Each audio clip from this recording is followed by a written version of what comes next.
Hello everyone, good morning. यार Telegram पर कल 20,000 हो गए थे, 20,000 लोग हो गए थे। सो अब जो हम लोगों की कम्युनिटी है वो 20,000 लोगों की हो चुकी है। और ये सब पूरा जो हुआ है, 20,000 लोग जो जुड़े हैं, आपने जो अपना ट्रस्ट एंड बिलीफ मेरे ऊपर दिखाया है, मेरे साथ दिखाया है, उसके लिए बहुत बहुत थैंक्स यार, थैंक्स अ लॉट। मेरे लिए बहुत मैटर करता है। एंड ये सिर्फ मैं कहने के लिए नहीं कह रहा, ये एक्चुअल में अगर मैं कहूँ आपसे तो ये कहना गलत नहीं होगा कि एक अजीब सा रिश्ता जुड़ गया आपके साथ, और इसे लेकर के मैं आगे जाना चाहता हूँ। 20,000 लोग कोई 3-4 साल में नहीं जुड़े हैं, 4 महीने के अंदर जुड़े हैं। तो ये जो भरोसा, ये जो ट्रस्ट, ये जो बिलीफ आपने मेरे ऊपर शो किया है, जो दिखाया है, ये जो हम लोग 20,000 लोग जुड़ पाए हैं, इसको और आगे लेके जाना है। थैंक यू यार। मैंने सोचा था कि मैं 1,000 पे, 2,000 पे, 3,000 पे, 4,000 पे, 5,000 पे, मतलब मैं सोचा था कि यार अब शुक्रिया अदा करूँगा, अब शुक्रिया अदा करूँगा, लेकिन वो नंबर बढ़ता ही जा रहा था। एंड मुझे समय नहीं मिल रहा था, बिकॉज आपको पता है कि मैं लगातार लोगों के कमेंट्स रिप्लाई करना, लोगों से पर्सनली मेल में उनको बताना, शेयर करना। मेरे पास डेली 170-180 मेल आते हैं, फिर मैसेजेस आते रहते हैं, कमेंट्स आते रहते हैं, देन वीडियोज़ भी निकालने होते हैं। उसके अलावा भी और मेरे पर्सनल भी स्टफ है। So there are a lot of things. तो मेरे पास उतना समय नहीं होता है कि मैं बहुत ज़्यादा प्रचार कर पाऊँ, बहुत ज़्यादा शो ऑफ कर पाऊँ या दिखा पाऊँ कि यार ऐसा हो गया, वैसा हो गया। लेकिन आज 20,000 हो गए हैं तो बहुत बड़ी बात नहीं है, लेकिन फिर भी 20,000 टेलीग्राम पर होना अपने आप में एक है। तो मैंने सोचा कि आज आप लोगों का शुक्रिया अदा करना बनता है।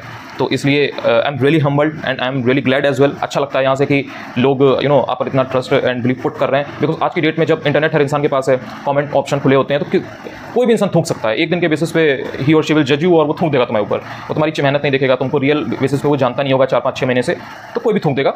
लेकिन फिर भी टेलीग्राम पर 20,000 लोगों का जुड़ना मायने रखता है, क्योंकि यूट्यूब पर क्या है कि यूट्यूब पर कोई भी आया, उसने आपको सब्सक्राइब कर लिया, और नहीं भी देख रहा है वीडियो आपका, लेकिन सब्सक्राइब कर लिया है। इसलिए आपने देखा होगा कि लोगों के 5-6 लाख, 10 लाख, 20 लाख, 50 लाख प्लीज सब्सक्राइबर्स होते हैं, तो व्यूज़ कम आते हैं।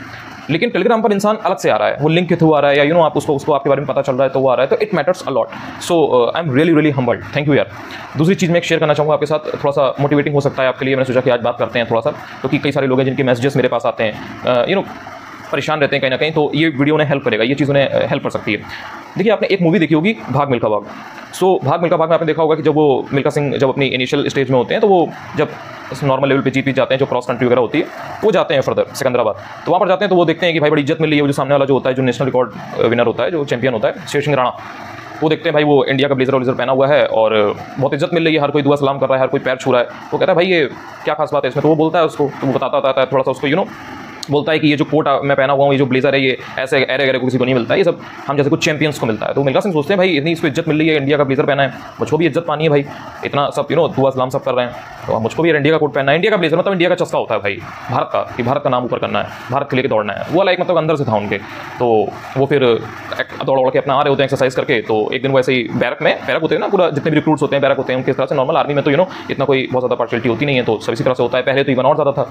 सो उसमें वो ब्लेजर टंगा देखते हैं, उसको पहन लेते हैं, तो तब तक वो पीछे से आ जाता है वही जो चैंपियन होता है, जो नेशनल चैंपियन होता है, शेर सिंह राणा। वो अपने 2-3 दोस्तों के साथ आता है और वो देख लेता है कि वो ब्लेजर पहन के देखे हुए हैं, तो उसको झापड़ मार, उसको धक्का देते हैं, उसको उसके साथ बदतमीजी करते हैं एंड कहते हैं कि चोर है तू, चोर, दरिद्र, गाली देते हैं उसको। तो कहता है नहीं भाई मैं पहन के देख रहा था, मेरा कोई ऐसा इरादा नहीं था। तो कहते हैं उसके जो और 1-2 संग में लोग होते हैं, तो वो उसको और ज़्यादा ह्यूमिलिएट करते हैं, गाली लॉन्च करते हैं और उल्टा सीधा करते हैं। फिर उसके जो मिल्खा सिंह के जो कोच होते हैं वो आ जाते हैं, जो नॉर्मल कोच होते हैं उनके, जो उनके साथ आए होते हैं, गुरुदेव करके कुछ नाम होता है। तो वो फिर आते हैं, कहते हैं तूने इनका कोट क्यों पाया तूने? तो कहता है कि मैं बस पहन के देख रहा था जी। वो झापड़ मारते हैं उसको खींच के वहीं पर उस सबके सामने। तो कहते हैं कि क्यों पहन के देख रहा था तू? तुझे इंडिया का कोट चाहिए है, तुझे इंडिया का कोट चाहिए ना, मेहनत करनी पड़ती है इसके लिए, दौड़ना पड़ता है इसके लिए। ऐसे ही मिल जाएगा, ऐसे ही हवा में कि इंडिया का कोट मिल गया, यहाँ पे बिल लगा हुआ है भारत का, ऐसे ही मिल जाएगा। दौड़ना पड़ता है इसके लिए, मेहनत करनी पड़ती है। ये सामने शेर सिंह राणा है जो गोली की तरह जाता है, चैंपियन है, ये नेशनल चैंपियन है, इसको हराना पड़ेगा। बोल दम है तेरे में, बोल दम है। तो वो कहता है हाँ जी है दम। तो वो कहता है, उसको चैलेंज करता है, कहता है कि दम है तो तू कल भी हरा सकता है। चला जाता है, वो सोचता है अरे ये ऐसे ही एरा गैरा है, थूक दिया मैंने उसके ऊपर, एरा गैरा है ये, अब ये कुछ कर नहीं पाएगा।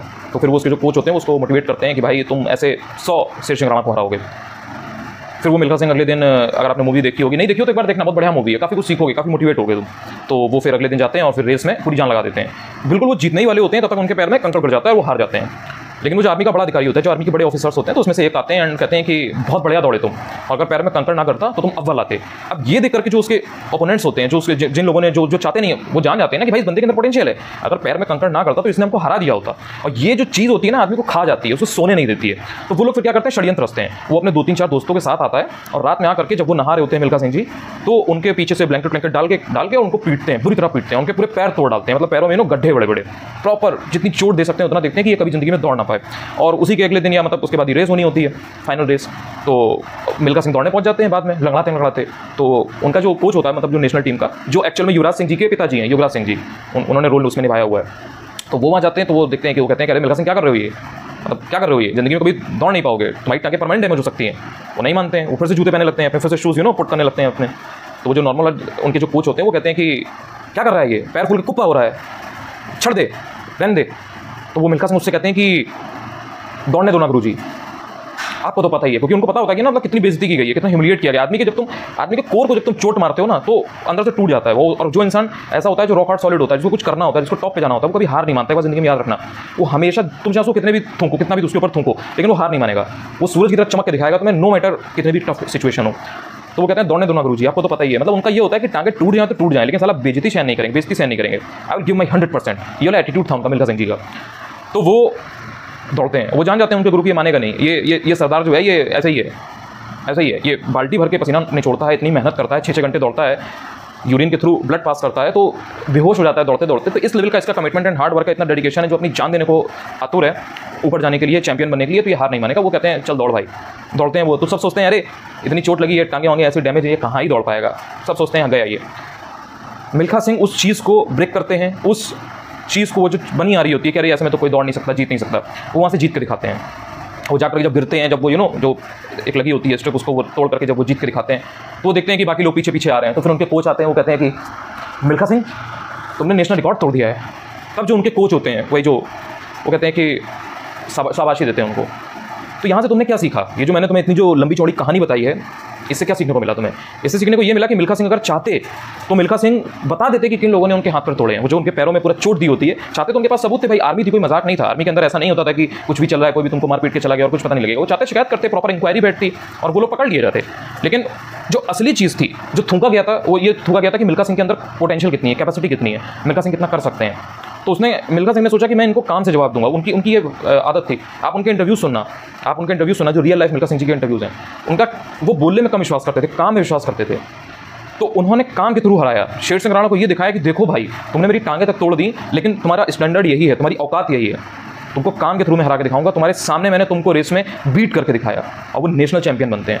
जब उनकी चोट लगी होती है तो एक मार साहब आते हैं और उनकी जो मेजरमेंट है वो लेते हैं। तो इससे मैं आपको ये चीज़ शेयर करना चाहता हूँ कि मेहनत अगर करोगे, लगातार मेहनत करोगे, 4 महीना, 6 महीना, 8 महीना, इसका रिजल्ट एक दिन में नहीं दिखेगा, लेकिन 4 महीने, 6 महीने, 8 महीने के बाद उसका तुम्हें कंपाउंड हो करके चीज़ें उसका रिजल्ट मिलता है। इस चीज़ को कभी अंडर एस्टिमेट मत करना। और वो जो 4 महीने, 6 महीने, 8 महीने तुम मेहनत करोगे, बहुत टफ होंगे, बहुत टफ होंगे। लोग तुम्हारे ऊपर थूकेंगे, तुम्हारे खिलाफ षड्यंत्र रचेंगे, तुमको गिराने का प्रयास करेंगे, तुम्हारा नाम खराब करने की कोशिश करेंगे, तुमको बदनाम करेंगे। लेकिन तुमको सूरज अगर बनना है, तुमको सूरज की तरह चमकना है, तो तुमको ये सब चीज़ों को ध्यान नहीं देना है। अब या तो तुम ये सब चीज़ों में पढ़ के लोगों को जवाब दे करके, कमेंट्स में लोगों को करके उल्टा सीधा वो करके, या तो तुम उनके बराबर आ जाओ, या फिर तुम ऊपर निकल जाओ वहाँ से। और ये सब मैं आपको इसलिए बता रहा हूँ क्योंकि मेरे पास बहुत सारे मेल आते हैं, मैसेजेस आते हैं, तो उसमें लोग शेयर करते हैं कि भैया मेरे सामने बहुत दिक्कत है, मेरे घर में लोग इतना सपोर्ट नहीं करते हैं, मेरे घर वाले मुझे टॉन्ट कसते हैं, तंज कसते हैं कि भाई तुमसे नहीं होगा, छोड़ दो, मैं तुम्हारी शादी करवा दूंगी, मल्टीपल थिंग्स। मुझे समझ में नहीं आता है, मैं पढ़ नहीं पाती हूँ, मेरा बहुत भैया टाइम खराब होता है, लोगों को मुझ पर बिल्कुल भरोसा नहीं है। भाई नहीं करेंगे लोग भरोसा। लोगों को यहाँ पर सुनना पसंद नहीं है, लोगों को देखना पसंद है। इसलिए लोगों को बताओ मत, सुनाओ मत, लोगों को करके दिखाओ। तुम इतनी मेहनत करो कि तुम्हारा काम बोले, हमारा मुँह से चुप रखो, मुँह अपना बंद रखो। हमारा जो अल्लाह है, हमारा जो वाहिगुरु है, हमारा जो हनुमान जी हैं, तुम्हारे जो शिव जी हैं, तुम्हारे जो दुर्गा जी हैं, हमारा जो भगवान है, जिसको भी तुम मानते हो, उनको भरोसा रखो, उनको बेवकूफ़ मत समझो। जब वो देना शुरू करते हैं ना, तो अपने हाथ वो रोकते नहीं हैं, लेकिन भरोसा करना पड़ता है और मेहनत करनी पड़ती है। जितने भी ऐसे लोग हैं जो घर में घर की तरफ से उनको सपोर्ट नहीं है, या जहाँ पर भी वो तैयारी कर रहे हैं, उनके दोस्त यार कहीं पर भी जो भी आपकी सराउंडिंग्स हैं, उसमें आपको सपोर्ट नहीं मिल रहा है, अंदर से रॉक हार्ड सॉलिड बनो। अगर तुम्हें ऊपर जाना है तो तुम्हारे पास 2 ऑप्शन है, या तो तुम अपनी पूरी एनर्जी वेस्ट कर दो इधर उधर लोगों में, या फिर तुम अपनी पूरी पढ़ाई पे ध्यान लगा दो। तुम्हारे पास 2 ही ऑप्शन है, तीसरा कोई ऑप्शन नहीं होता है। तो तुम्हें ये समझना पड़ेगा। और अगर ऊपर जाना चाहते हो तो तुम्हें ये सारी चीज़ें तुम्हारे सामने आएंगी। देखो लाइफ में कभी कभी ऐसी सिचुएशन आ सकती है कि जिसको तुम सब कुछ मानोगे, कि जिस पर तुम बहुत भरोसा करोगे, वही एक दिन तुम पर थूक के चला जाएगा, and you will feel bad about it. तुमको बुरा लगेगा कि अरे भाई इस पर तो मैंने भरोसा किया था। लेकिन एक बात ध्यान रखना, कभी भी जिंदगी में किसी ने भी कभी तुम्हें ये गारंटी नहीं दी थी कि वो हमेशा अच्छा रहेगा, या वो तुम पर भरोसा करेगा, या वो तुम्हारे साथ रहेगा। कोई कभी भी खराब नहीं कर सकता है। बहुत बड़ी मैं चीज़ बता रहा हूँ, चाहो तो मैं जिसको इंप्लीमेंट कर लो, तुम बहुत, मेरी लाइफ बहुत शॉर्ट हो जाएगी, बहुत आसानी रहेगी तुम्हें चीज़ों को डील करने में। आएंगे ऐसे मोमेंट्स आएंगे जहाँ पर तुम्हें लगेगा भाई अब काम नहीं हो रहा है, अब यहाँ से नहीं हो पाएगा भाई, यहाँ से पढ़ाई हो ही नहीं सकती भाई, ये हो गया, इन्हें ऐसा बोल दिया यार, ये तो अपने थे, इन्होंने ऐसा कह दिया, इनसे तो मेरी बात होती थी भाई, इन्होंने ऐसा कह दिया भाई, ये मेरे बारे में ऐसा सोच रहे हैं। भाई सोचने दो।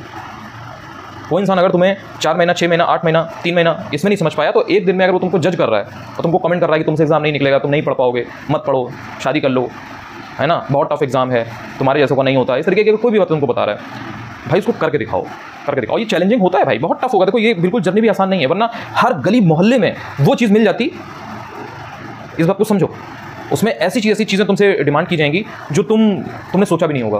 और ये तभी संभव हो पाएगा जब तुम अंदर से रॉक हार्ड सॉलिड हो, अंदर से लोहा हो, स्टेनलेस स्टील हो, निकल क्रोमियम वाला, जंग नहीं लगता जिस पे। अब तुम डिसाइड कर लो कि भाई तुम्हें, वो जो तुम्हारे घर में, तुम्हारी सराउंडिंग्स में जो लोग तुम्हें परेशान कर रहे हैं, तुम्हें नहीं पढ़ने दे रहे हैं, तुम्हारे ऊपर तंज कस रहे हैं, व्यंग कर रहे हैं तुम्हारे ऊपर कि तुम गिव अप कर दो, तुम्हें सपोर्ट नहीं कर रहे हैं, तो या तो तुम उनकी बात सुन करके उनके साथ वही करते रहो, आर्गुमेंट करते रहो, बहसबाजी करते रहो। क्या मिलेगा तुम्हें उससे? कुछ मिलेगा? कुछ मिलेगा?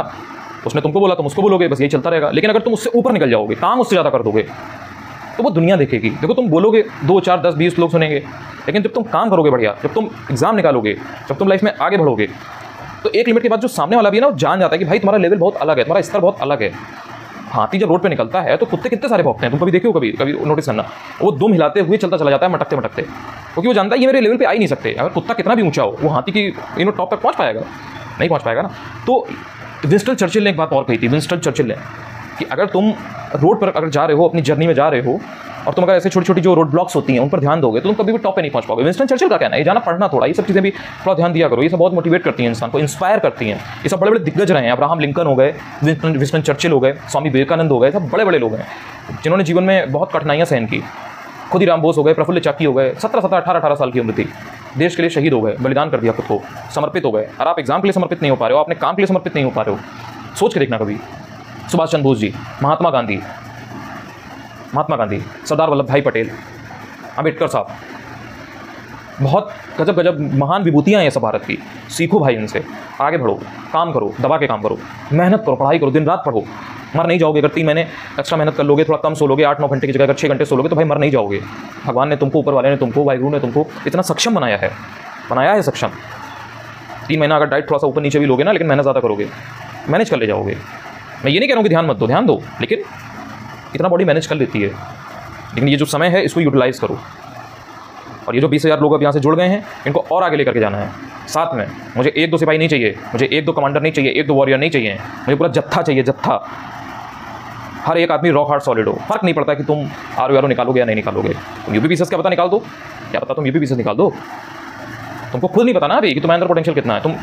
तुम उस चीज़ पर ध्यान दे रहे हो जो बाकी लोग कह रहे हैं। तुम खुद को नहीं जांच रहे हो, तुम खुद को नहीं इंट्रोस्पेक्ट कर रहे हो कि तुम्हारे अंदर कितना पोटेंशियल है। और तुम्हारे अंदर ह्यूज पोटेंशियल है भाई। ऊपर वाले ने किसी को कम ज़्यादा नहीं बनाया है। इट्स जस्ट कि तुम कितना पुश करते हो, तुम स्ट्रेच कितना करते हो। तुम्हारा बदन टूट रहा है, तुम्हारी कमर टूट रही है, लेकिन तुम कह रहे हो भाई आधे घंटे और पढ़ेंगे। भाई कैसे बदलोगे? तुम्हारी जो सिचुएशन है, जो खराब सिचुएशन है, जो तुम्हारे सामने चैलेंजेस हैं, उनको कैसे बदलोगे? तुम बताओ, क्या ऑप्शन है तुम्हारे पास? या तो मेहनत कर लो, या तो दिन रात एक कर दो, जी जान लगा दो, स्ट्रेच करो, खुद को पुश करो। दिमाग से जो तुमने अपनी जो संकीर्ण सोच बना ली है कि नहीं भाई मुझसे नहीं होगा, मैं नहीं कर पाऊंगा, या तो ये कर लो, या फिर भाई जान डाल दो। It is as simple as that. यही होता है, और कोई सीक्रेट नहीं है। रोज पसीना बहाना पड़ेगा, खून और पसीने को सेम रखना पड़ेगा। चोट लग जाएगी तब भी लिखेंगे, तो रिजल्ट मिलेगा तुम्हें। क्यों नहीं मिलेगा भाई? बाकी दुनिया नहीं कर रही है ना ये सब, जो कर रहा है उसको मिलेगा। ये 20,000 यहाँ पर जो लोग जुड़े हैं तो ऐसे नहीं जुड़ गए भाई। मैंने भी मेहनत की, किसी को बेवकूफ़ नहीं बनाया, किसी के संग उल्टा सीधा कुछ नहीं किया, षड्यंत्र नहीं रचा। मेहनत करी भाई, लगातार मेहनत कर रहा हूँ। कितना 4 महीने से तो लगातार मेहनत कर रहा हूँ भाई। क्या मेरे सामने प्रॉब्लम नहीं आई? क्या मेरे सामने चैलेंजेस नहीं आते हैं? क्या मैं नहीं टूटता हूँ कभी? तुम्हें क्या लगता है? लेकिन हार नहीं मानता हूँ भाई। और यही तुमको भी मैं शेयर करूँगा। अगर थोड़ा बहुत मुझसे कुछ सीखने को, जानने को मिलता है, तो लाइफ में प्रॉब्लम्स आती रहेंगी भाई, हमेशा आएंगी। कभी ये प्रॉब्लम लाइफ का पार्ट है, वरना लाइफ होती नहीं ना। अगर कोई इंसान ये उम्मीद कर रहा है लाइफ बहुत बढ़िया रहेगी, वो सिर्फ इंस्टाग्राम और यूट्यूब पर है बढ़िया लाइफ। तो रियल लाइफ में सबकी लगी होती है भाई, सबकी ज़िंदगी ऐसी ही होती है। कौन अपनी लाइफ में किस चीज़ से लड़ रहा है, क्या उसके मन में द्वंद है, उसकी लाइफ में क्या परेशानियां हैं। जब लोगों से बात करोगे तब पता चलेगा ना यार भाई ये भी परेशान है, भाई ये भी अंदर से उतना ही शैटर्ड है, उतना ही ब्रोकन है।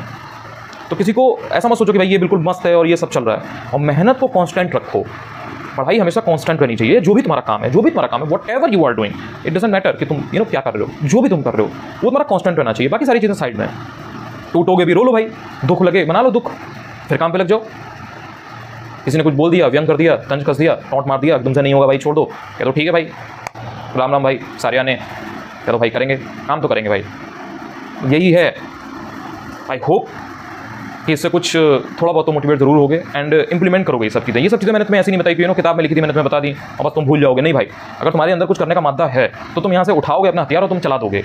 मतलब तुम्हारा पेन, और उसको चला दोगे कॉपी पर। ये तुम्हारा हथियार है, पेन और कॉपी तुम्हारा हथियार है, ये दिमाग तुम्हारा हथियार है, ये मोस्ट पावरफुल वेपन है। इसको अंडर एस्टिमेट मत करना। लोग सोचते हैं कि कोई बहुत रॉक हार्ड चीज़ इधर उधर नहीं भाई, तुम सोच से, यहाँ से, दिमाग से कितने ठोस हो ये मैटर करता है। और सामने वाले को जवाब देना है तो यहाँ से बोलना कम कर दो, उसको जवाब देना, काम से जवाब दो। इतनी मेहनत करो, इतनी पढ़ाई करो कि तुम्हारा लेवल अलग हो जाए, तुम्हारा स्तर अलग हो जाए, दुनिया देखे, दुनिया देखे जो भी तुम्हारा नाम है, राकेश, प्रिया, सरिता, व्हाटएवर, कि भाई इस बंदी ने अलग लेवल पे मेहनत पुट करी है। उसको अंडर एस्टिमेट नहीं कर सकता ऐसे 1-2 दिन में इंसान। सचिन है, भारत रत्न है आज, विराट कोहली है, रोहित शर्मा है, आपको क्या लगता है बस ऐसे ही एक दिन में हो गया? 15-16 साल तो आप देख रहे हो इंटरनेशनल क्रिकेट में, उसके पहले कितनी मेहनत करी। हार्दिक पांड्या, क्या लगता है कि सब 22-23 साल का, 25 साल का लड़का है, सब ऐसे ही मिल गया? लड्डू, लोग क्या क्या बातें नहीं करते हैं उल्टी सीधी, क्या बातें नहीं करते हैं, उसकी मेहनत नहीं देखी है भाई। तो किसी भी क्षेत्र में, किसी भी फील्ड में अगर आपको टॉप पे पहुंचना है तो दिन रात मेहनत करनी पड़ती है भाई। 17-18 मिनट का, 19 मिनट का वीडियो ये हो गया है, मुझे नहीं लगता है कि यहाँ तक लोग आएंगे, लेकिन जो आएगा देखेगा वो जरूर यहाँ से सीख के जाएगा। थैंक यू यार।